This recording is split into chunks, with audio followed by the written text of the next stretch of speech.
वस्सलामु अलैका या सय्यदी या रसूल अल्लाह व अला आलिका व अस्हाबिका या सय्यदी या हबीब अल्लाह। बिस्मिल्लाह इस्म अल्लाह दा ए भी गहना भारा हूँ नाल शफात सरवर आलम छुट से आलम सारा हूँ हद्दों बेहद दरूद नबी सरवर ते जिसदा ऐड पसारा हूँ मैं कुर्बान तिना तू या हजरत बाहू जिना मिलिया सोना नबी जी सुहारा। अस्सलामु अलैकुम वरहमतुल्लाहि वबरकातुहू। आज का ये रूह परवर इज्तिमा जलसा नहीं है, सिर्फ महफिल नहीं है, बल्कि अल्लाह ने अपने नबी को जिन खजानों की कुंजियां अता फरमाई उन खजानों को नबी ने आज बांटना है।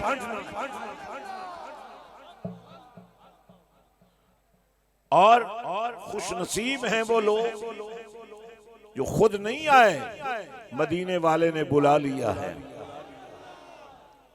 और खुश नसीब हैं वो लोग जो खाली हाथ नहीं जाएंगे, दामन भर के जाएंगे, दुआएं लेके जाएंगे,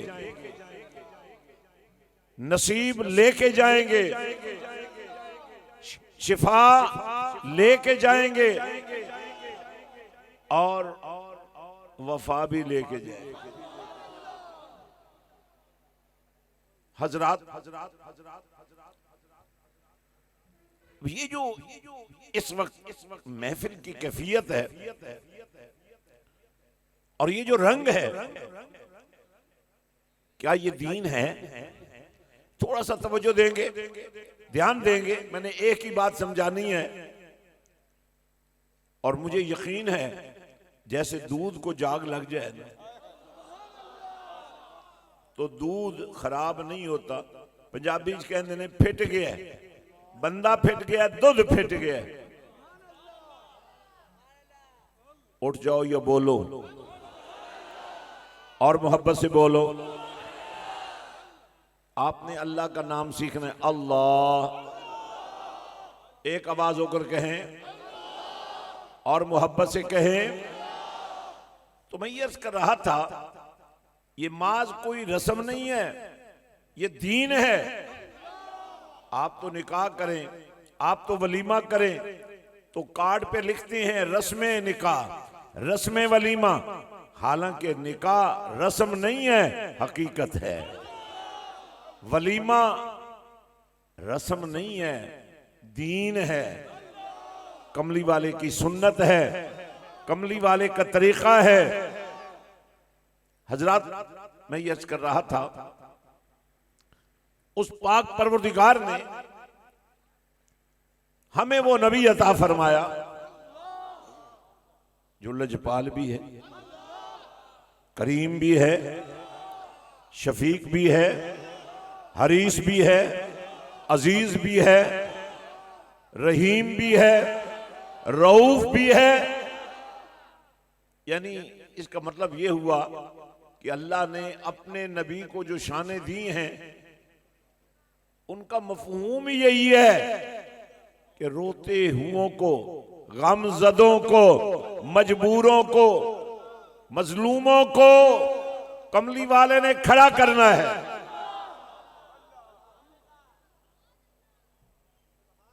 तो आज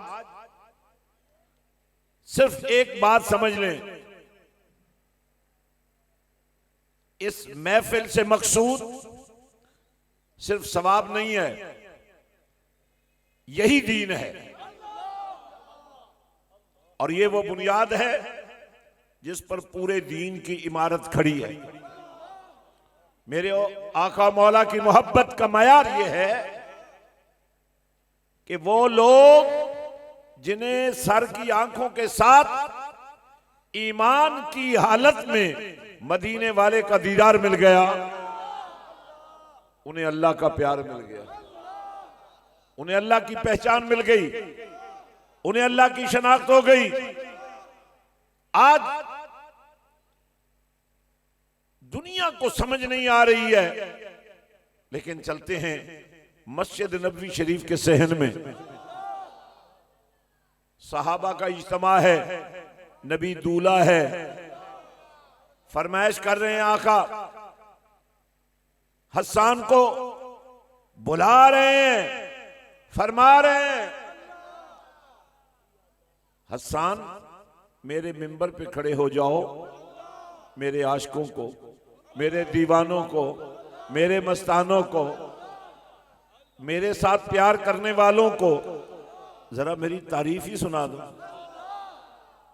ये जो आज नातखानी हो रही है, इसके मुख्तलिफ हिस्सों में जो आपके शऊर के मुताबिक आपको समझ आए या ना आए, लेकिन ये हकीकत है कि नबी की तारीफ करना, नबी की तारीफ सुनना, नबी की मोहब्बत में लुटना और लुटाना, नबी के प्यार में मस्त हो जाना, यही दीन है। जब जज्बा पैदा हो जाता है ना दिल में नबी की मोहब्बत का, तो फिर नमाज पढ़ने का भी मजा कुछ और होता है, फिर मस्जिद में आने का लुत्फ भी कुछ और होता है, फिर इबादत की कैफियत भी कुछ और होती है। मिसाल के तौर पे नबी रहमत सल्लल्लाहु अलैहि वसल्लम से जिब्रील सवाल करते हैं, या रसूल अल्लाह सल्लल्लाहु अलैहि वसल्लम, ये एहसान क्या है?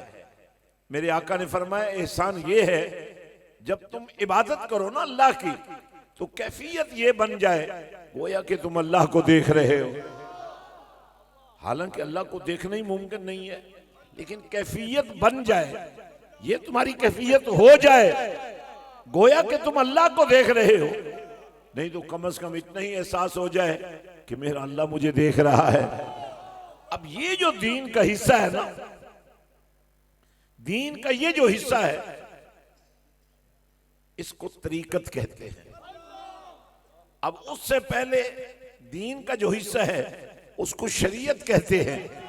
और शरीयत क्या है? मदीने के ताजदार ने फरमाया, ऐ मेरे दीवानों, ऐ मेरे आशिकों, मैं तुम्हें दो चीजें अता कर रहा हूं, एक अल्लाह की किताब कुरान मजीद और दूसरी मेरी सुन्नत। और आज अगर किसी ने यह समझना है कि पीरी मुरीदी क्या है, तो पीर के हाथ में देखे कुरान है, नबी की सुन्नत का साहिबान है।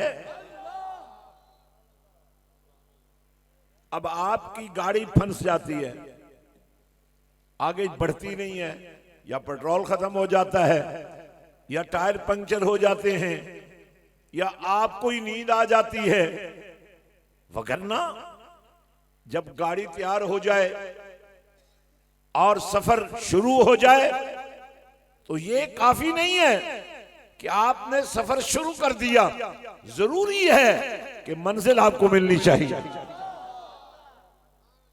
और उसी मंजिल का तयन जो है वो भीख देना नहीं है, बल्कि गिरे हुओं को उठाना है, उजड़े हुओं को बसाना है, लुटे हुओं को बचाना है, मजलूमों की हिमायत करनी है, मजबूरों का साथ देना है, माजूरों की मदद करनी है, यतीमों के सरों पे हाथ रखना है और गरीबों के पर्दे रखने हैं।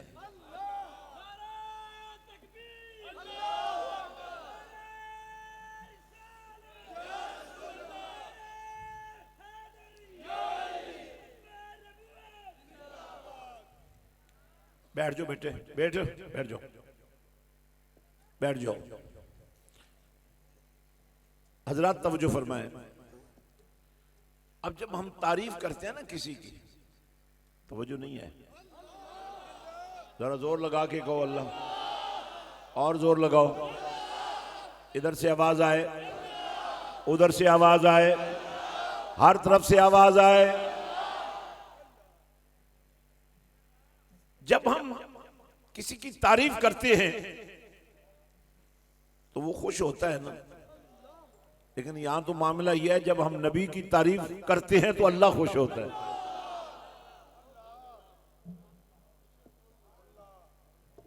ये जो आप अहले सुन्नत व जमात हैं ना, आप खुश नसीब हैं कि आप पैदाइशी आशिक रसूल हैं।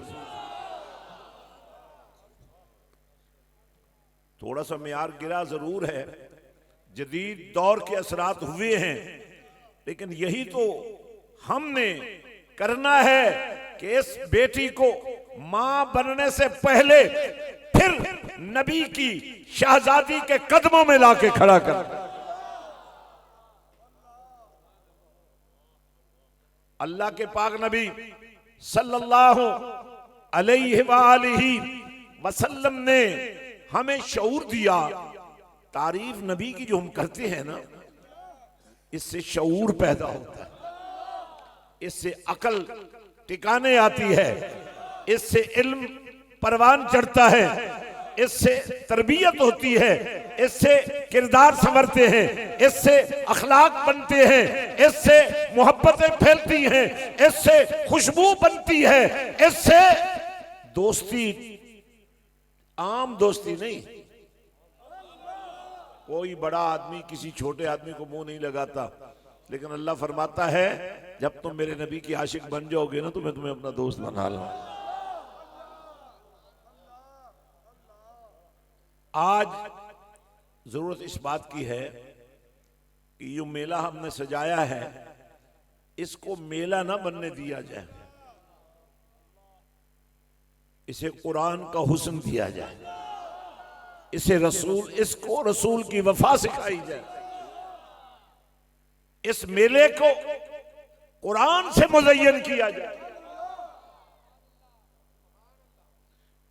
आज सुभान अल्लाह इस माह मुबारक का आगाज हुआ। आप कितने खुश नसीब हो कि मेला लूट लिया हमने। माना वाला के गयूर मुसलमानों, बड़ी मेहनत की, आप तो उठकर खड़े हो जाएंगे, शर्मिंदा शर्मिंदा चल भी पड़ेंगे, लेकिन आपको यह शायद अंदाजा नहीं है जिन लोगों ने दिन रात मदीने वाले के प्यार का ये रंग बनाया है, उनको कोई फर्क नहीं पड़ेगा। वो तो पहले ही मंजूर नजर हैं, उनकी कबूलियत तो पहले ही हो चुकी है। असल में चाहिए तो यही था, जो आया है कुछ लेके जाए, कुछ बन के जाए, और कुछ बनने के लिए अपनी बनावट को बुनियाद नहीं बना सकते आप। अल्लाह ने नबी को हमारे लिए मॉडल बनाया है, नमूना बनाया है, जरिया बनाया है, वास्ता बनाया है, वसीला बनाया है। मुझे देखिए, एक बात समझिए, अगर आपने नीचे से ऊपर जाना हो तो आपको कोई जरिया चाहिए ना। अगर आपकी जुबान काम नहीं कर रही तो साथ वाले से मदद मांग लें, तो ऊपर जाने के लिए जरिया चाहिए। ये बात सही है। तो मैं आपको वो जरिया पेश करना चाहता हूं। फरमाया वातसिमू बिहब्लिल्लाहि जमीया वला तफर्रकू।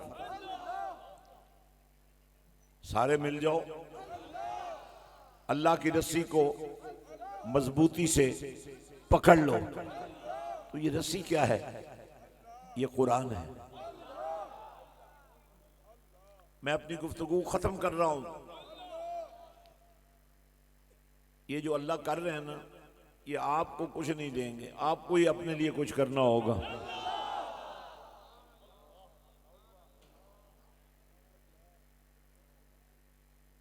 अल्लाह फरमाता है अल्लाह की रस्सी को सारे मिलकर मजबूती से पकड़ लो, कुरान को मजबूती से पकड़ लो। कुरान वो रस्सी है जिसे पकड़ने का अल्लाह हुक्म दे रहा है, मजबूती से जुड़ जाओ, कुरान के साथ जुड़ जाओ। कुरान अरबी जबान में है और पाकिस्तान के लोगों को तकरीबन अरबी नहीं आती। अगर अरबी जानना कुरान के लिए जरूरी होता ना तो दुनिया अरब में कोई काफिर न रहता, कोई बेईमान न रहता, कोई अबू जहल ना होता, कोई यजीद ना होता। लेकिन याद रखो, हुसैनी बनने के लिए अरबी का जानना जरूरी नहीं है, कमली वाले का जानना जरूरी है। कमली वाले से पहचान होनी चाहिए। तो अल्लाह की रस्सी को मजबूती से पकड़ने के लिए आइए मैं आपको कुरान के अंदर ले जा रहा हूं। कुरान ने तरीका बताया है कि कैसे तुम अल्लाह की रस्सी को मजबूती से पकड़ सकते हो। आइए कुरान का आगाज करते हैं। अलिफ लाम मीम ज़ालिकल किताब ला रैब फी। एक ही दफा करें, चज नाल करो।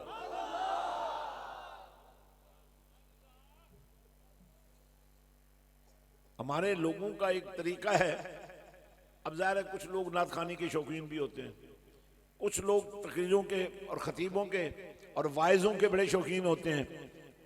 और खास कर जब ये वक्त आता है ना और उनका चस्का पूरा हो जाता है तो फिर वो दौड़ने लग जाते हैं। मगर कमाल आपका ये है, नात खानी भी वो हुई है जो इस महफिल के शान शान थी, लेकिन आपकी प्यास बुझी नहीं है, बुझेगी जरूर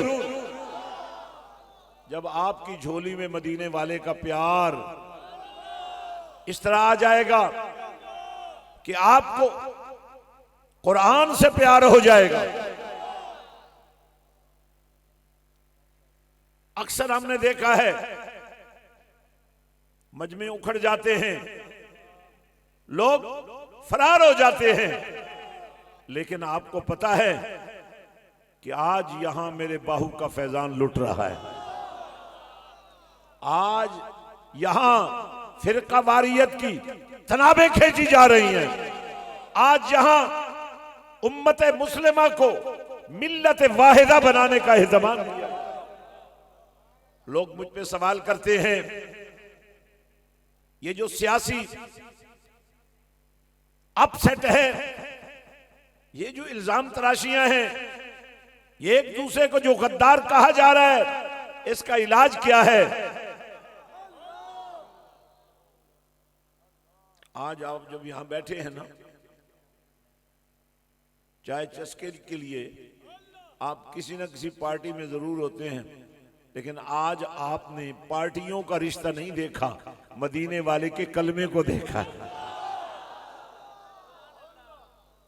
और ये वो तरबियत है जो इस वक्त उम्मत की जरूरत है। तो मुझ पे लोग सवाल करते हैं, आप किस पार्टी की फेवर करेंगे? तो मैं लोगों को यह कहता हूं, जो एक दूसरे को गालियां दे, जो एक दूसरे पर इल्जाम लगाएं, उनसे आप क्या उम्मीद रख सकते हैं? हमें तो कोई ऐसा कायद चाहिए, हमें तो कोई ऐसा लीडर चाहिए, हमें तो कोई ऐसा मर्द मोमिन चाहिए जिसकी ख्वाब में नबी आकर फरमा दे, ऐ जंगी। वो भी बादशाह हुआ करते थे जिन्हें नबी ख्वाब में आकर मिलता था और फरमाया करता था कि तू आशिक भी कहलाता है और सो भी गया। मेरा सोना भी मेरे लिए बायस बरकत बन गया कि आप मेरे सोने में आ गए। तो मैं बिल्कुल आखिरी कलाम कर रहा हूं। अल्लाह फरमाता है, अलिफ लाम मीम। कोई बात समझानी हो ना तो जुमला पूरा कहना पड़ता है, कोई बात समझानी हो तो दलाइल देने पड़ते हैं, कोई बात समझानी हो तो हिकमत इस्तेमाल करनी पड़ती है, कोई बात समझानी हो तो जज्बे उभारने पड़ते हैं। लेकिन यहाँ तो कुरान बड़े अजीब अंदाज में समझा रहा है, न लफ्ज बयान कर रहा है, न पूरी लाइनें बयान कर रहा है, 3 हरफों से, और वो भी अलहदा अलहदा, अलिफ लाम मीम। अलिफ लाम मीम। अब बताएं अलिफ क्या है, लाम क्या है, मीम क्या है? पर जिन्हें नबी ने समझा दिया, जो नबी के आशिक बन गए, जो नबी के वफादार हो गए, जिन्होंने ज़ालिकल किताबो ला रैब फी, कुरान को नाजिल होते नहीं देखा था, जिब्रील को लाते नहीं देखा था, अल्लाह को भेजते नहीं देखा था, कुरान को आते नहीं देखा था, पर नबी के हिलते लबों को कुरान की तिलावत करते तो देखा था। माना वाला और उसके गिर्दो नवाज के गयूर मुसलमानों, रबीउल अव्वल के आगाज से आपने सिर्फ माना वाला के मुसलमानों को नहीं, सिर्फ district Nankana, district Sheikhupura, district Faisalabad के आशिकों को नहीं रास्ता दिखाया, बल्कि जहां तक ये महफिल जा रही है, लाइव जा रही है, पूरी दुनिया में जा रही है, पूरी दुनिया के आशिकान रसूल को समझा दिया है। यहां बच्चे हैं तो, जवान हैं तो, बूढ़े हैं तो, जिसको देखोगे वो नबी का वफादार नजर। तो फरमाया अलिफ लाम मीम। अब हमारा ऐलान क्या है कि हर हर हर्फ, जी इधर देखें जरा, बोले, आवाज आए, बड़ा शौक है ना खड़ा होने का, बोलो जरा, बोल कर दिखाओ।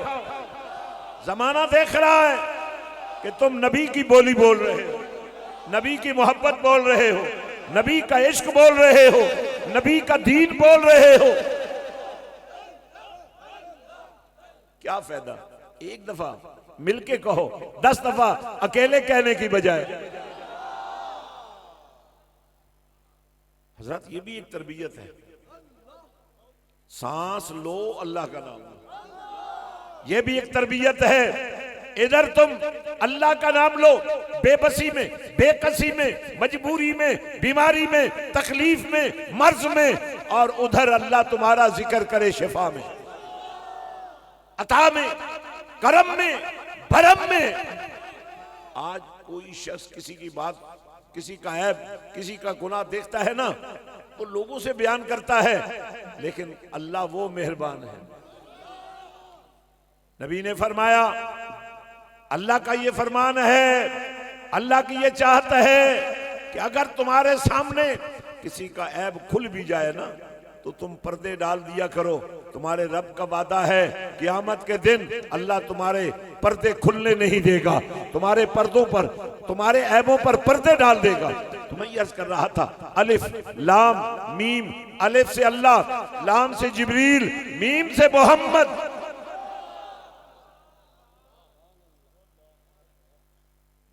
अब बसायर अलिफ को लोग नहीं समझ पा रहे थे। आपको याद होगा जब आप पहली दफा उस्ताद के पास पढ़ने के लिए गए थे, तो उसने आपको अलिफ सिखाई, बड़ी मुश्किल से आई, ना कोई नुक्ता, ना कोई शद, ना कोई मद, ना कोई जेर, ना कोई जबर, ना कोई पेश, ना कोई जज़म, सीधी सीधी एक लकीर थी, समझ नहीं आ रही थी। मारे खाई, थप्पड़ खाए, नाराजगी सही। अब जरा बताओ ना, तुम्हें तो अलिफ कहनी नहीं आती थी, तो अल्लाह वालों का मकाम देखो ना, जो अल्लाह अल्लाह सिखा देते।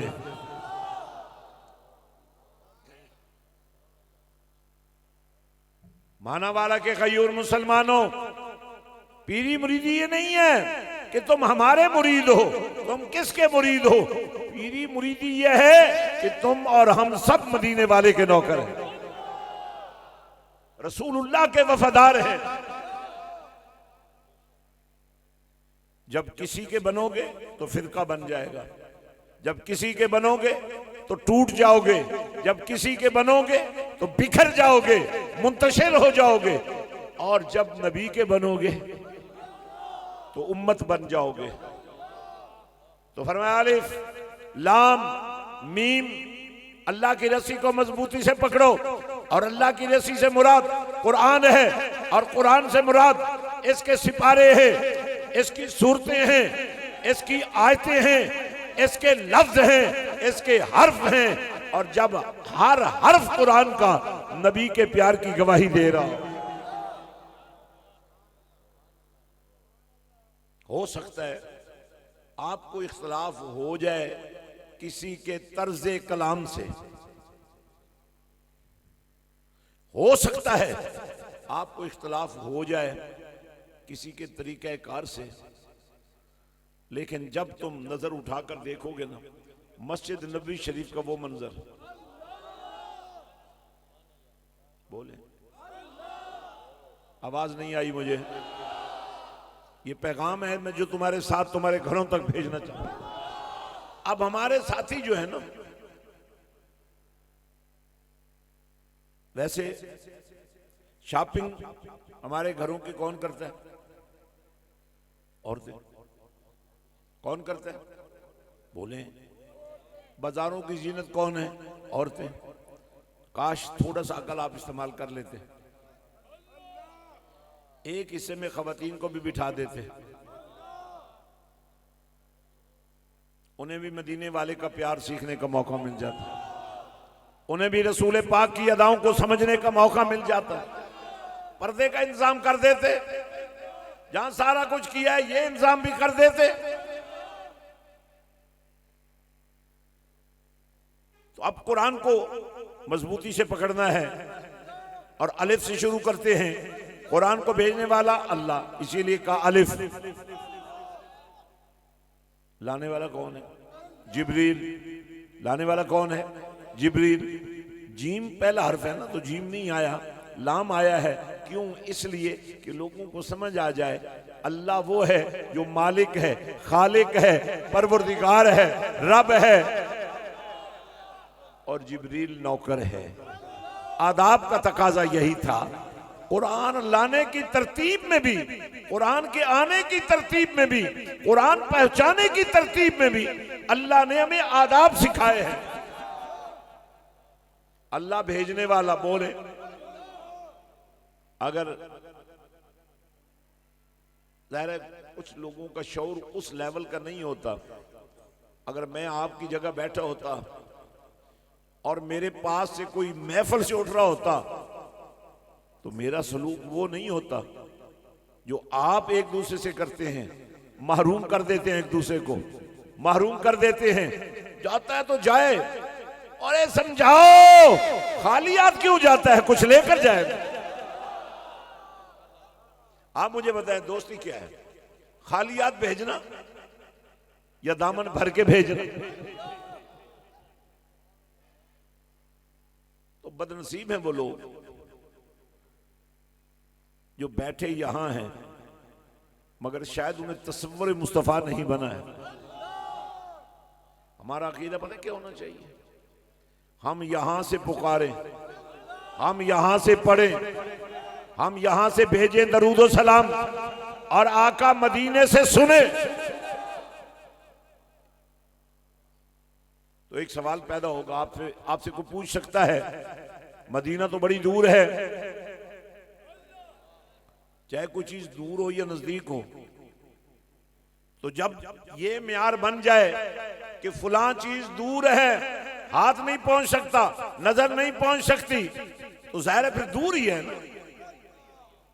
लेकिन जो हुज्जाज किराम और ज़ायरीन हरमैन अपने सफर हज या उम्रा को मुकम्मल करके वापस आए हैं, उनसे पूछिए जब वो हरमे काबा में दाखिल होते हैं ना, और जब उन्हें तवाफ़ काबा नसीब होता है, तो सबसे पहला काम उन्हें करना पड़ता है वो हजरे अस्वद को चूमना पड़ता है। क्या हिकमत है इसमें? जब आप हजरे अस्वद को चूमते हैं ना, तो मदीने के ताजदार ने फरमाया जब ये पत्थर जन्नत से आया था तो दूध की तरह सफेद था। इसकी ड्यूटी ये लगाई गई कि जो तुम्हें चूमे तुमने उसके गुनाहों को चूसना है।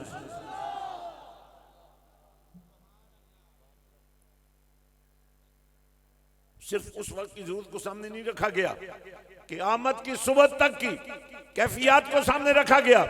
इसलिए साथ ही बता दिया, अगर तुम हजरत अस्वद तक न पहुंच सको, अगर उसके करीब न जा सको, अगर तुम्हारे लब हजरत अस्वद से मस न कर सके, तो फिर भी तुमने चूमना है। उसका तरीका बता दिया, चाहे आप दूर हैं चाहे नजदीक हैं, जब हजरत अस्वद की सीध में आए ना, आवाज नहीं आई भाई, ये मैं एक ऐसा मसला आपको बता रहा हूं जिससे फिरका वारियत खत्म हो जाएगी। आप पर जो लोग सवाल करते हैं ना, वो खत्म हो जाएंगे। जो आपसे ये कहते हैं ना दुरूद व सलाम कोई अजान का हिस्सा है, उन्हें सवाल करो, अजान तो है ही नमाज के लिए, और नमाज बगैर दुरूद व सलाम के मुकम्मल ही नहीं होती है। कोई ऐसी नमाज है जिसमें दरूद ना पढ़ा जाए, जिसमें सलाम ना पेश किया जाए? तो ये बातें आप सीखते नहीं हैं। इसलिए जब आपको किसी मैदान में खड़ा होना पड़ता है ना, तो आप गिर पड़ते हैं, फरार हो जाते हैं, आंखें झुका लेते हैं। नबी की आशिकों, मैं तुम्हारी आंखों को झुका हुआ नहीं, उठा हुआ देख। हो सकता है जिस स्कूल में तुम्हारे बच्चे पढ़ते हो वहां कुरान भी ना पढ़ाया जाता हो, लेकिन मैं आपको एक बात की गारंटी देता हूं, मस्जिद हुसैन के नेटवर्क में तुम्हारे हर बच्चे को, तुम्हारी हर बच्ची को हया भी दी जाएगी, वफा भी दी जाएगी, कुरान भी दिया जाएगा, मदीने वाले की सुन्नत भी दी जाएगी। लेकिन तुम्हारी मोहब्बत भी तो इतनी है ना कि बच्चे को स्कूल तक पहुंचाने के लिए अगर अपने पास वक्त नहीं भी है तो किराए की गाड़ी का बंदोबस्त तो आप करते ही हैं ना। बिल नहीं पूरे होते, लेकिन फिर भी ट्यूशन देनी पड़ती है। अगर बच्चे ने डॉक्टर बनना है, अगर बेटी ने प्रोफेसर बनना है, तो एक्स्ट्रा मेहनत करनी पड़ती है। लेकिन सवाल तो ये है कि मरने के बाद ये डॉक्टरी तो यहीं रह जाएगी, ये वकालत तो यहीं रह जाएगी, ये दुनिया की तालीम तो यहीं रह जाएगी। कब्र में अगर साथ देना है तो कुरान में देना है। भाई जब इतना खर्चा बाकी सारे कामों पर कर रहे हो तो कुरान पर भी थोड़ा खर्चा कर। हजरात, जब हम हजर अस्वद के पास जाते हैं तो बाज़ औक़ात रश होता है और हर चक्कर में तो वहां पहुंचना भी मुश्किल होता है। तो फिर फरमाया ऐसा करना, तवाफ करते करते जब तुम उस मकाम पर आओ जहां सीध में वो हरमे काबा का कोना है जिसमें हजर अस्वद लगा हुआ है, तो तुमने वहां आकर रुकना है, पलटना है, उधर देखना है। मैंने कहा मौला मैं देख तो रहा हूं पर मुझे यहां से तो नजर ही नहीं आ रहा। कहा फिक्र ना करो, तुम देखते रहो, तुम्हें नजर ना भी आए तो हजर अस्वद को तुम नजर आ जाओगे। बहुत बड़ी बात कर रहा हूं, आप बहुत छोटे बन रहे हो, बड़े बन जाओ। बड़ी बात को सुनने के बाद बंदे को बड़ा बन जाना चाहिए। मैंने कहा मौला मुझे हजर अस्वद नजर नहीं आ रहा। कहा फिक्र ना करो, वो तुम्हें देख रहा। या अल्लाह मैं नहीं पहुंच सकता। फरमाया बगैर पहुंचे ही तुम्हारा काम कर देगा। मानो तो सही ना, उधर देखो तो सही ना, उधर हाथ तो खड़े करो, अपने हाथों को ऐसे झटका दो जैसे लगे ये हाथ वहां पहुंच रहे हैं।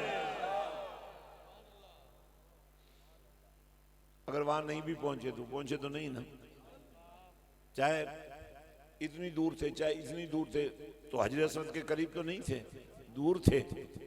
तो कहा अब तुमने चूंकि मान लिया है कि मैं पहुंचूं ना पहुंचूं, मेरे हाथ पहुंचे ना पहुंचे, मेरे मानने के अमल को अल्लाह ने कबूल कर लिया है और हजरत असवद का फैज जारी हो चुका है।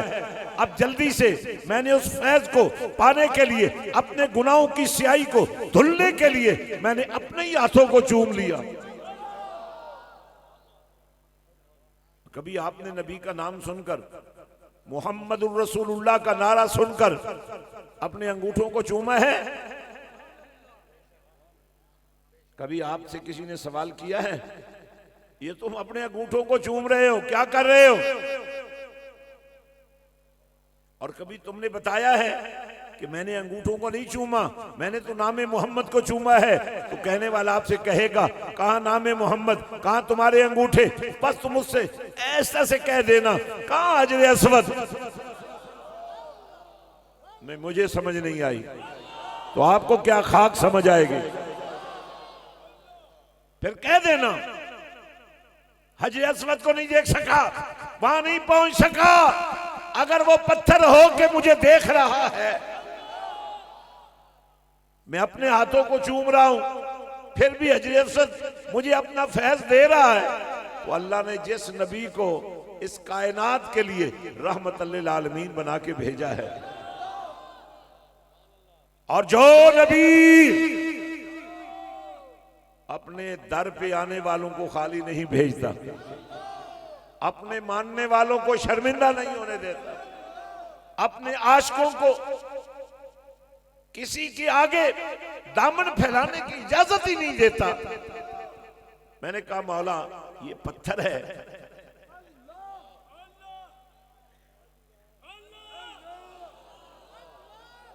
एक आवाज हो गई, या अल्लाह ये पत्थर है, अगर इसको इतना पता है कि ये शख्स मुझे चूमना चाहता था, मुझे नहीं चूम सका, अपने हाथों को मंसूब करके अपने हाथों को चूम रहा है, तो इसको भी फैज मिल रहा है, तो कमली वाला तो वो है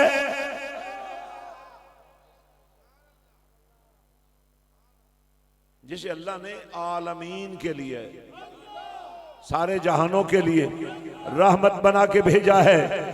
तो रहमत वही होती है ना जो होती है। अल्लाह तो उम्मीद दिला रहा है, ये जो तुम्हें नजर आ रहा है ना बादल, ये बरसेंगे, तुम बादलों से तो उम्मीद लगा लेते हो ना रहमत बरसेगी, तुम सर्दी से तो उम्मीद लगा देते हो ना कि ये तुम्हारे लिए गर्मी से बचने का जरिया बन सकती है, तुम गर्मी को तो मानते हो, इसकी गर्मी तुम्हारी सर्दी दूर कर देगी।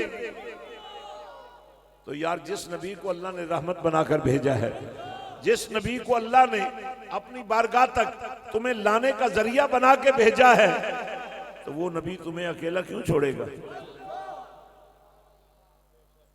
एक बात याद रखिएगा, हर नबी का एक दौर रहा, लेकिन तेरे और मेरे नबी का दौर खत्म ना हुआ। अब मुझे एक बात बताएं, जब अंबिया आए तो कलमे भी साथ आए, जब गए तो कलमे भी साथ गए, पर मेरे और तेरे नबी का कलमा तो उस वक्त भी चल रहा था जब अभी कमली वाला अपने ज़ाहिरी वजूद के साथ दुनिया में नहीं आया था। और ये सवाल है जो हर नबी की उम्मत ने किया, हर नबी ने किया, हजरत आदम अलैहिस्सलाम ने किया, या अल्लाह तेरे नाम के साथ एक नाम जुड़ा हुआ है, एक कलमा लिखा हुआ है, ला इलाहा इल्लल्लाह मुहम्मदुर रसूलुल्लाह। मौला ये क्या है? फरमाया प्यारे आदम, ये बेटा तो तेरा ही है, पर ये ना होता तो तू भी ना हो, तेरा होना इसी की वजह से है, तेरी शान इसी की वजह से है, तेरा मर्तबा इसी की वजह से है। तो अब हमने पढ़ा अलिफ, अलिफ बोल पड़ा, अल्लाह भेज रहा है। हमने पढ़ा लाम, लाम बोल पड़ा, जिब्रील ला रहा है। मीम बोल पड़ा, ये मीम आम नहीं है, ये मोहम्मद है। हजरात, कुरान को समझने के लिए अरबी जानना जरूरी नहीं है, वरना तो अबू जहल भी, अबू लहब भी, अब्दुल्ला इब्न उबई भी कुरान को जान लेते ना, लेकिन ऐसा नहीं हुआ। हबशा से आने वाले गुलाम इब्न गुलाम बिलाल को कुरान आ गया, अरबी नहीं आती थी, कुरान आ गया। सुहेब रूमी को कुरान आ गया, सलमान फारसी को कुरान आ गया, और नबी के कंधों पे सवार हुसैन को तो ऐसा कुरान आया, सर कट गया, मगर फिर भी कुरान की तिलावत होती रही। ये वो मिशन है जिसका मरकज़ महवर इस वक्त हजरत सुल्तान बाहू का आस्थाना है। मैं किसी पीरी मुरीदी पर तनकीद नहीं करता हूं कि हर पीरी मुरीदी अगर सही बुनियादों पर कायम हो तो वो उम्मती को नबी तक ले जाती है, कोई शक नहीं है। हर कादरी, हर चिश्ती, हर नक्शबंदी, हर सोरवर्दी आपको नबी तक ले जाता है। और यहां तो मेरे बाहू की जात है जिन्हें कमली वाले ने अपने हाथों पर डायरेक्ट बैत किया। इसीलिए इतना बड़ा यतीम परवरी का मिशन, इतना बड़ा गरीब परवरी का मिशन, माना वाला के गयूर मुसलमानों, यहां से लेकर शेखुपुरे तक, यहां से लेकर ननकाना साहब तक, यहां से लेकर फैसलाबाद तक, यहां से लेकर सांगला हिल तक, मंडी सफ्तराबाद तक, जिधर जिधर सड़कें निकलती हैं, तो अगर तुम आशिक़े रसूल बनने का गुर जान ही गए हो तो सो न जाना, खो न जाना, मर न जाना, इस गैरत का झंडा उठाकर घर घर जाना, दर दर जाना, लोगों को एहसास दिलाना कि तुम्हारा बेटा डिकेट न बन जाए, बदमाश न बन जाए, किसी जिनसी दहशतगर्दी का निशाना न बन जाए, मोबाइल चोर न बन जाए, गद्दार न बन जाए, सियासत के अखाड़े में न उतर जाए। तुम्हारे बेटे को हम बनाना चाहते हैं आशिक़े रसूल, तुम्हारी बेटी को हम वफादार सईदे कायनात बनाना चाहते हैं। आपके लिए एक आसानी ये भी है कि आपके शहर मानावाला में यूनाइटेड स्कूल सिस्टम मौजूद है। वैसे हर स्कूल जो यहां मौजूद है, अगर वो हमसे मदद मांगे तो हम आपके स्कूलों में कुरान लाने के लिए तैयार हैं, क्योंकि आपकी तालीम अधूरी है, कुरान जरूरी है।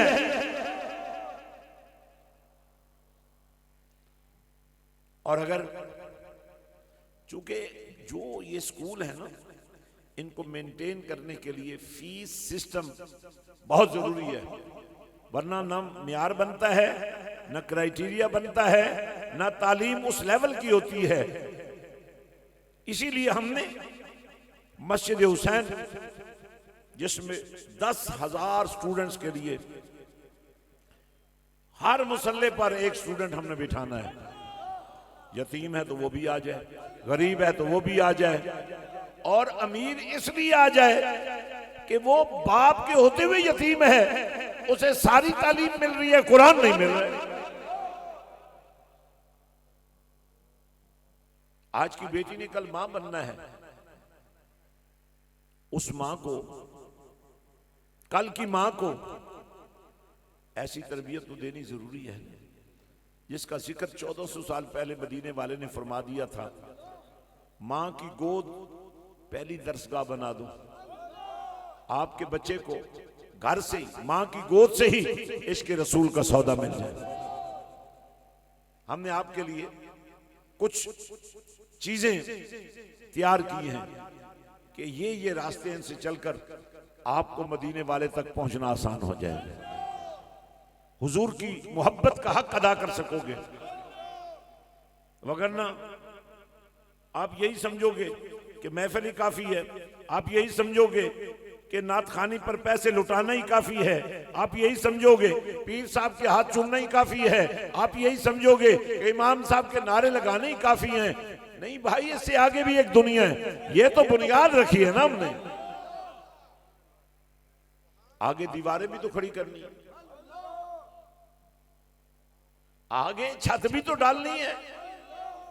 एक महफूज किला आपके घर को बनाना है मैंने, तो मुझे आपकी जरूरत है, हाथ चूमने के लिए नहीं, इश्क रसूल का सौदा मुकम्मल होने के लिए। तो मैं यकीन से कह सकता हूं, जो जज्बा इस वक्त मानावाला के गयूर नौजवानों के पास अल्लाह की अता से आ गया है, अगर आप सारे इस काफिले में शरीक हो जाएं, इंशाअल्लाह ये पूरा डिस्ट्रिक्ट, ये पूरा डिवीजन, पूरे पंजाब और पूरे पाकिस्तान में सियासी अखाड़ा बनने की बजाय इश्क मुस्तफा का गहवारा बन जाएगा।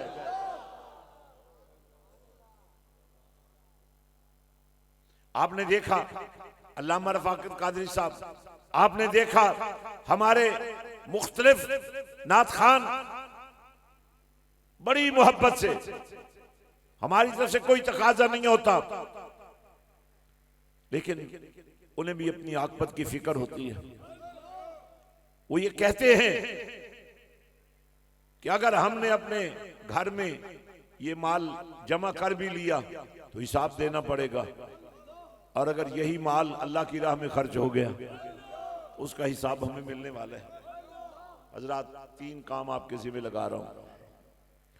मैं किसी का इम्तिहान नहीं लेना चाहता, इससे पहले कि लोग ज़ाहिर कुछ बूढ़े भी बैठे हैं, लेकिन मुझे बूढ़ों पर तरस नहीं आ रहा, मुझे नौजवानों पर तरस आ रहा है जो जवान होकर भी बूढ़े हुए पड़े हैं, जो तवाना होकर भी गिरे पड़े हैं। तो इसलिए मैं इससे पहले कि आप किसी मजबूरी के आलम में इस बज़्म के फैज़ से महरूम हो जाए, तो मैंने आपको 3 बातें छोटी छोटी बतानी है। बड़ा अच्छा माहौल है, बड़ा अच्छा मौका है, बड़ा अच्छा मौसम है। बाहर आ जाए ना तो ना पंखे की आदत रहती है, बाहर आ जाए ना तो ना जनाब एयर कंडीशनिंग की जरूरत रहती है, ना मोटे कपड़े पहनने की जरूरत रहती है, ना सर्दी लगती है, ना गर्मी लगती है। तो मेरे नबी की आमद तो बाहर ही है ना। अब देखें, एक नाम है महीनों का जो नबी ने रखा, और वो नाम क्या है? रबीउल अव्वल, रबीउल आखिर। आज का कोई मुअल्लिम, आज का कोई मुबल्लिग रबीउल अव्वल की बजाय बड़ा इससे भी तकद्दुस वाला नाम दे दे, उस नाम की क्या अहमियत होगी? जो नबी ने दिया उसकी क्या शान होगी? तो मैं अपने उलमा से ये अक्सर कहता हूं, खुदा के लिए ऐसे काम ना करो जो तुम्हारी औकात ही नहीं है भाई, जो तुम्हारी हैसियत ही नहीं है।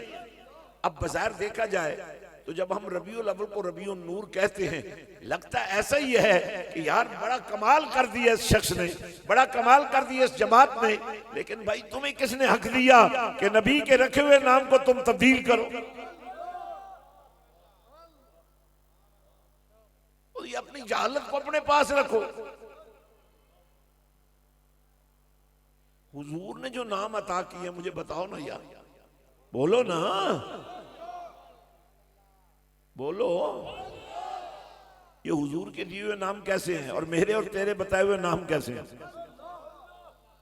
मेरी और आपकी क्या है? मुझे किसी ने एक दिन सवाल किया, ये आपको पता है आजकल हमारे उलमा वाइजीन और चमचा टाइप जो उनके बचूंगड़े हैं, बड़ी बड़ी पंजाबी में फड़ा मार देने, तो मुझे ज़ाहिर है अब हर बंदे पर असर होता है। मुझे किसी ने पूछा आपका क्या ख्याल है सईदे कायनात के बारे में? वो बागे फदक के हवाले से ये गुफ्तगू चल रही है ना, तो मैंने पता उसको क्या कहा, मैंने कहा हम तो नौकर हैं। मुझे आवाज नहीं आई भाई। तो नौकरों का क्या काम है मालिकों के बारे में राय देना? अब मुझे बताओ, जब खुद मदीने के ताजदार ने हर दफा अपनी बेटी के आने पर खड़े होकर उनका इस्तकबाल किया हो। उस शहजादी के बारे में बाहू का बेटा गाजी अब्बास का खून क्या रह देगा? हम तो नौकर हैं भाई, हम तो यही कहेंगे ना, सईदे कायनात जैसा कोई नहीं है। तो ये जो फड़ा शड़ा मारन वाले लोग ने ना, इन्होंने तबाही फेर दी है। काश अल्लाह इनको अकल दे दे। दुकान चलाने के कई और भी तरीके, ये कोई तरीका नहीं है कि तुम मदीने वाले के प्यार पर दाग लगने दो। और ये आपको तमीज सीखनी पड़ेगी। आपके सामने कोई मुबल्लिग है, कोई शेख तरीकत है, कोई इमाम है, कोई लीडर है, अगर वो आपके नबी के फैसले को चैलेंज करता है तो उसके गिरीबान को फाड़ देना तुम्हारी ड्यूटी में शामिल है।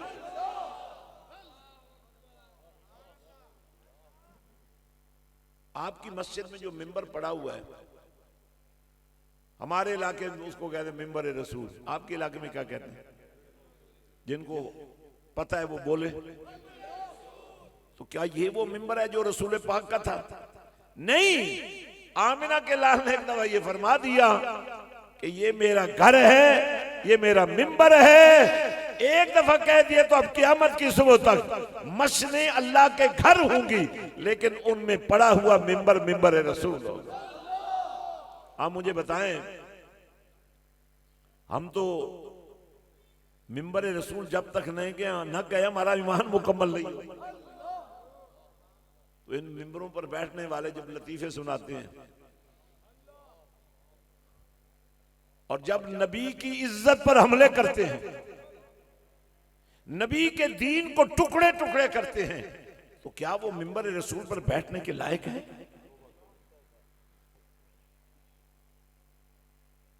मुझे आज भी दोस्तों ने पूछा, आप क्या करते हैं? मैंने कहा मैं मशाइख और उलमा को इकट्ठे करता हूं। कौन सी जमात के तहत? मैंने कहा मशाइख को किसी जमात में जाने की क्या जरूरत है? मशाइख तो खुद जमात है, उलमा तो खुद जमात है। हमें हमारा नबी काफी है भाई, हमें किसी जमात के पीछे भागने की जरूरत नहीं है। हम जमातों का सहारा क्यों लें? जिन जमातों की आस्तीनों से खत्मे नबूवत की डिकेटी निकल रही है, ये दौर हो या पहला दौर हो, मुझे बताओ, पार्लियामेंट के जरिए खत्मे नबूवत पर डिकेटी नहीं की गई।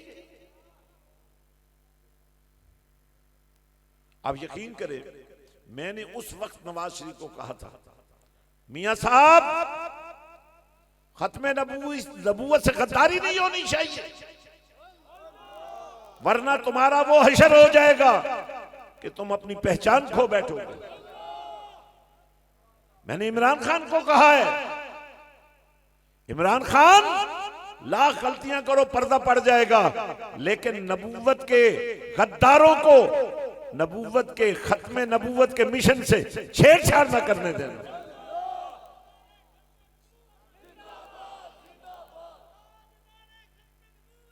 हाजरीन तवज्जो फरमाएं, हमारी दोस्ती का एक ही म्यार है कि मदीने वाले की इज्जत पर मर मिटे, कट मरे।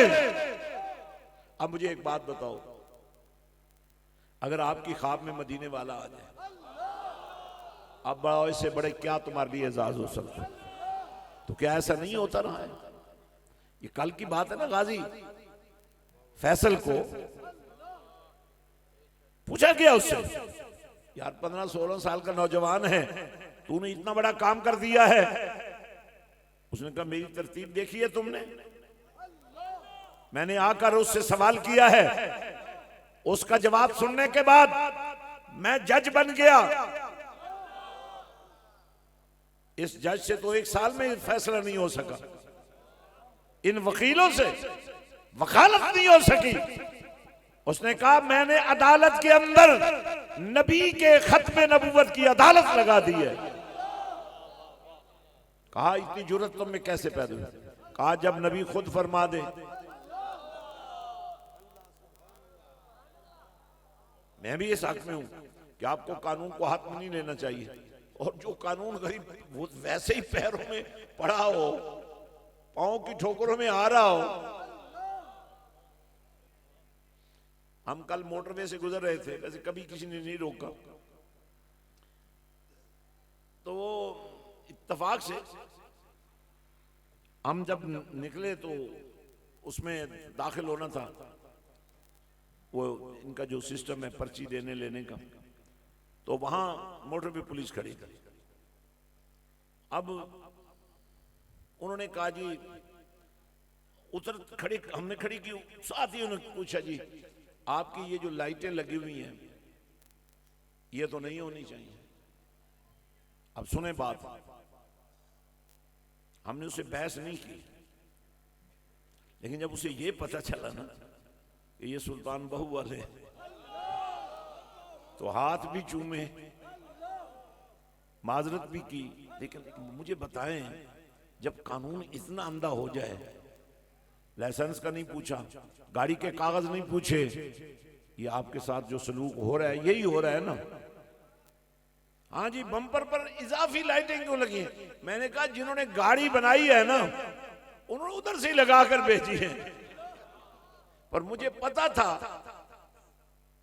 उस गरीब ने कमीशन, आपसे रिश्वत नहीं लेते ये मोटरवे पुलिस वाले, लेकिन पहले ही बंदोबस्त उनके लिए किया गया है कि चालान जितने काट लोगे उतनी कमीशन तुम्हें मिल जाएगी। और चोरी करने के भी तरीके हैं, डिकेटी के भी तरीके हैं, लेकिन शायद ऐसा ही होता है। लेकिन जब बाहू का नाम आ गया ना तो फिर सारा कानून धरे का धरा रह गया। हम हैं नबी वाले, हम हैं कमली वाले के नौकर, हम उस कानून को अपने पांव की ठोकर पे रखते हैं जो हमें नबी के गद्दारी के रास्ते पर ले जाए, और जो कानून मेरे नबी का वफादार हो वो हमारे सर का ताज भी है, वो हमारी आंखों की ठंडक भी है, वो हमारे दिल का सरूर भी है। अगर मैं आपसे ये पूछूं कि अगर वुजू करने से जिस्म के गुनाह झड़ सकते हैं, और अगर नमाज पढ़ने से रूह पाक हो सकती है, और अगर अल्लाह का नाम लेने से दिल पाक हो सकते हैं, तो फिर मुझे इजाजत दीजिए ना कि मैं आपको कहूं, एक ही बात कहूं कि तुम नमाज पढ़ो ताकि नमाज को इसे वुजू भी कर लो, और जब नमाज पढ़ लोगे तो अल्लाह का जिक्र भी कर लो। हजरत गिरामी, हमारे ये प्रोग्राम जारी है अल्हम्दुलिल्लाह। कल सरजमीन गुजरात पर प्रोग्राम है, तो फिर सरजमीन खानेवाल पर, तो ये मुसलसल हमारा एक ही पैगाम है, सुल्तान बहू के आस्थाने को कोई महफिल सजाने की जरूरत नहीं है कि सुल्तान बहू खुद महफिल है। लेकिन ये बड़ी बड़ी खुशनसीबी होती है कभी कभी कि आपको जाने का मौका नहीं मिलता, तो बाहू सरकार या कोई भी अल्लाह वाला आ जाता है और आपको घर बैठे फैज अता कर दे। अब देखे, मैं आपको उसकी एक झलक दिखाना चाहता हूं। मैंने कहा नहीं आपको, लेकिन हो चुका है। आप जब आए थे तो आपके जिस्म में कहीं ना कोई बीमारी का असर, कहीं ना कहीं कोई तकलीफ, कोई दुख था। अब आप ईमानदारी से, क्योंकि जब मैं अपने आस्थाने से चलता हूं तो मेरे बाहू का मुझे हुक्म है कि तुम कह देना, और कभी कभी सरकार फरमाते तुम ना भी कहना, फिर भी ऐसा हो जाए, तो आप जरा अपने जिस्म को चेक कर लें, पूरी तरह देख लें, टांग में, हाथ में, कान में, दांत में कहीं भी तकलीफ थी जिनकी खत्म हो चुकी है, इतना ऊंचा हाथ खड़ा करके देखा, पीछे मुड़कर देखें, देखें जरा। वैसे आमतौर पर कुछ दर्द होते हैं जिनको कोई कैप्सूल देकर, कोई गोली देकर खत्म किया जाता है, बाज़ औक़ात इंजेक्शन भी देना पड़ता है, बाज़ औक़ात ऑपरेशन भी करना पड़ता है। लेकिन ये कैसा इलाज है? कोई फूंक नहीं चली, कोई कलाम नहीं हुआ, कोई इंजेक्शन नहीं लगा, कोई ऑपरेशन नहीं हुआ, और मेरे बाहू की निगाह ने आपके दिलों को भी जिंदा कर दिया, आपकी सोचों को भी जिंदा कर दिया, आपके जिस्मों को भी पाक कर दिया, उजला कर दिया। तो आपके लिए 3 ऐलान है। एक तो आज तो चूंकि चली गई, अब कल ही आज बनेगी। एक तो आपने हर शाम आधे घंटे के लिए अपने घर को मदीने वाले के नाम करना है। आप पीछे वाले एक दफा भी नहीं बोले भाई, अगर आप खाली चले गए तो आपकी अपनी जिम्मेदारी है। नुस्खा नंबर 1, हर शाम मदीने वाले के नाम, आधे घंटे, कम से कम आधे घंटे के लिए, ज्यादा जितना हो सके, आधे घंटे के लिए एक चादर बिछा लेनी है, उसका नाम रखना है दस्तरखाने जिक्र रसूल, दस्तरखाने दरूद और सलाम। अकीदा क्या बनाना है? हम यहां से पढ़े, आका मदीने से सुन। और सलीका क्या होना चाहिए? सलीका ये होना चाहिए, मैं सो जाऊं। अब ये बड़े परेशान लोग हैं, ये जो ऊपर बैठे हैं, इन्हां दी कोई वैल्यू है? एक बारी भी अल्लाह का नाम नहीं ले। एना घर जाना है तो थोड़े को मंगना है, यार कुछ सानू भी दे दे। हजरात, आप मुझे तसव्वुर करके बताएं, आपके घर की शाम इस तरह गुजरे कि बाप और बेटियां, माँ और बेटे, भाई और बहनें, बहू बेटियां, बच्चे गोदों में लिए तसव्वुर मदीना करके दरूद और सलाम पढ़ते हुए ये अकीदा रखें, हम यहां से पढ़े, आका मदीने से सुने।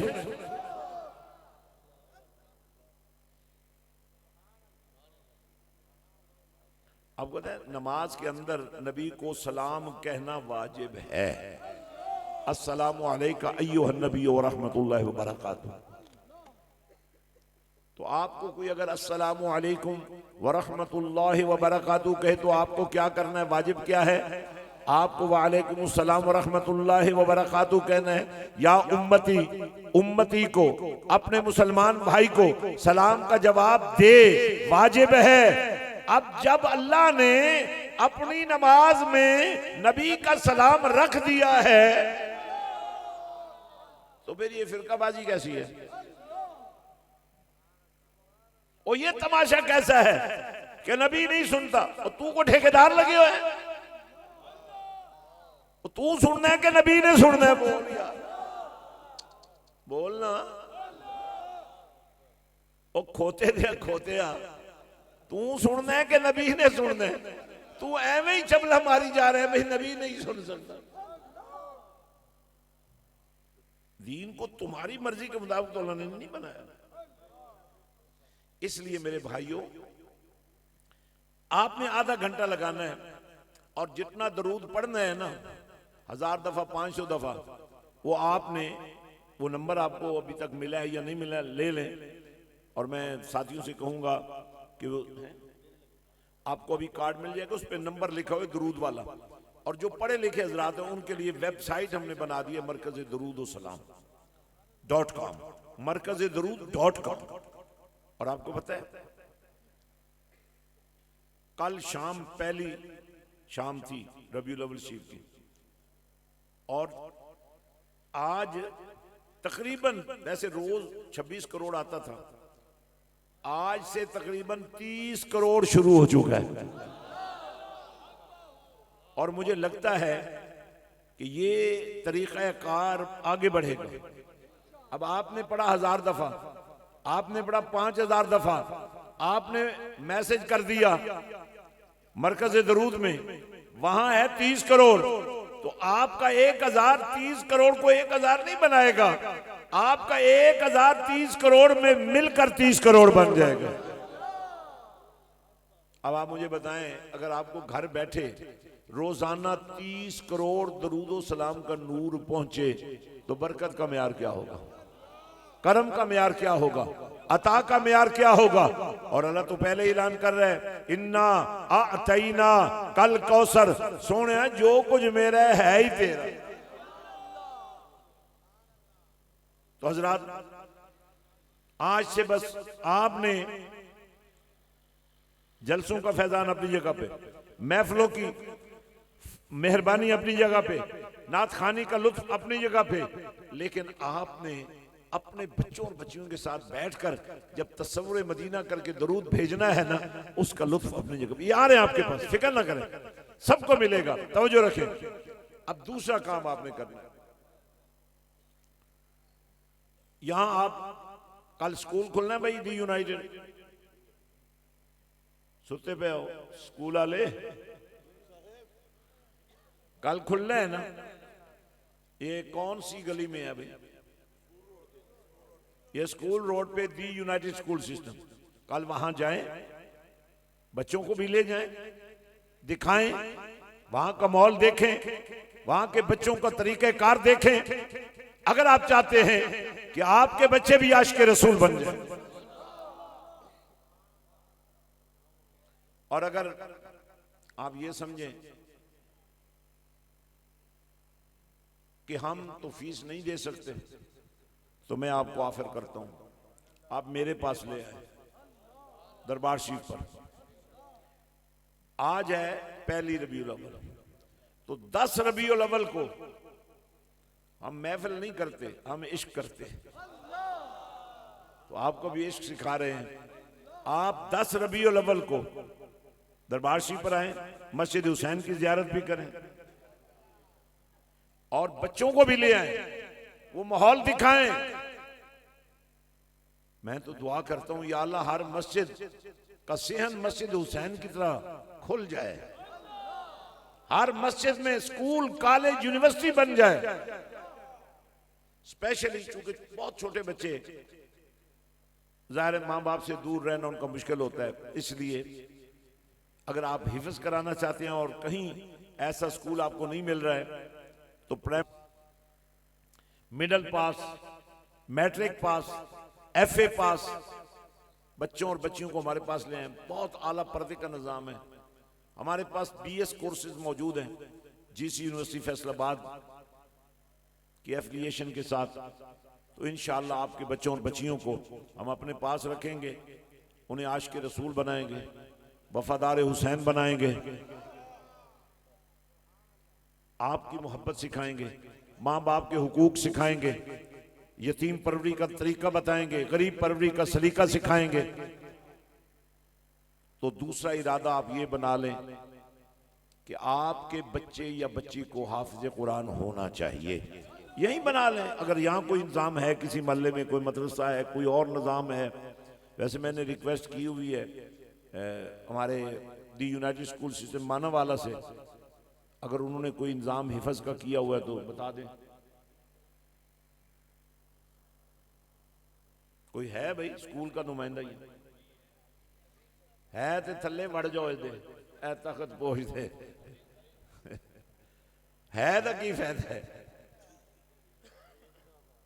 और भाई कुरान पढ़ाने का कोई इंतजाम है थोड़े को? क्या है बताओ? सुबह नाज़िल कुरान का पीरियड हो रहा है, तो मैं दुआ करता हूं कि हिफज का शोबा भी कायम हो जाए।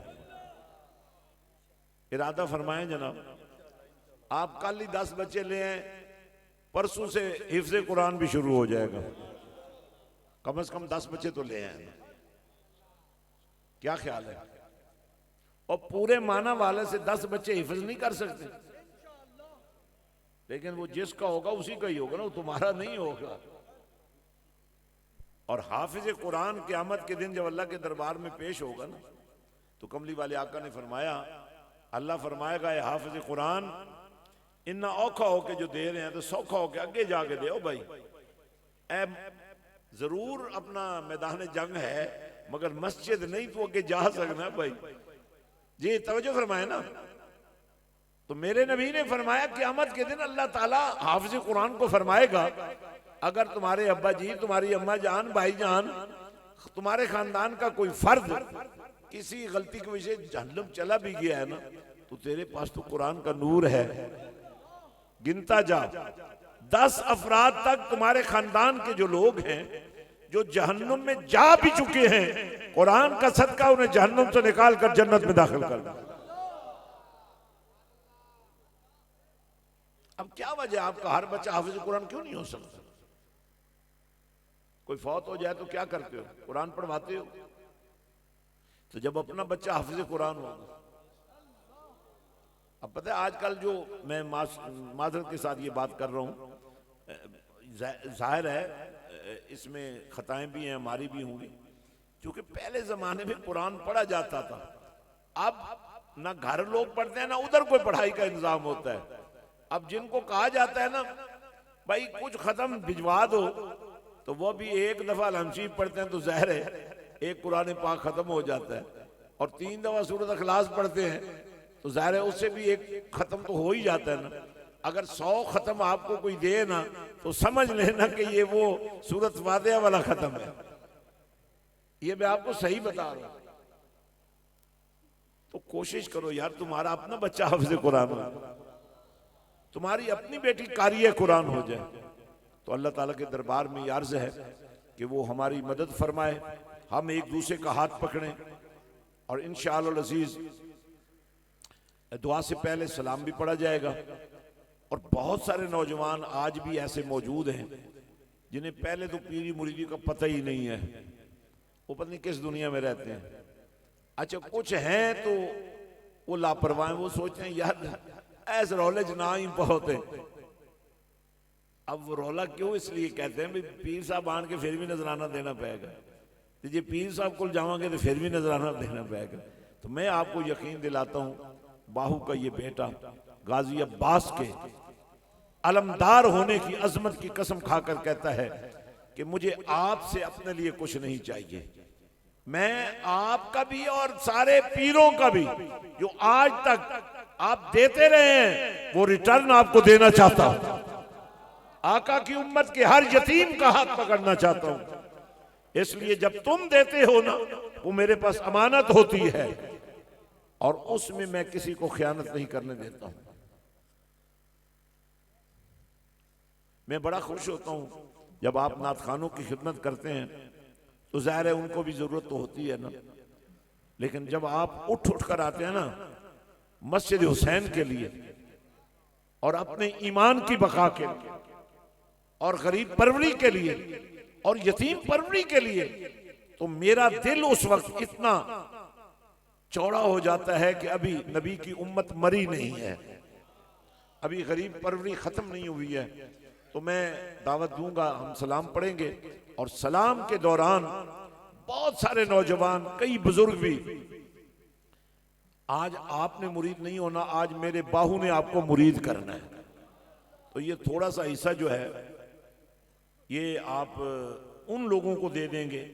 आप खड़े हो जाएं सलाम के लिए, और जो मुरीद होना चाहते हैं, बैत होना चाहते हैं, फैज लेना चाहते हैं, यानी किसी और पीर खाने से मुरीद हैं, सिर्फ आप ये चाहते हैं कि आपकी गाड़ी को 2 इंजन लग जाएं, और कमाल ये है कि जिस गाड़ी को मेरे बाहू का इंजन लग जाता है ना, उसका पहला स्टॉप ही जन्नत है।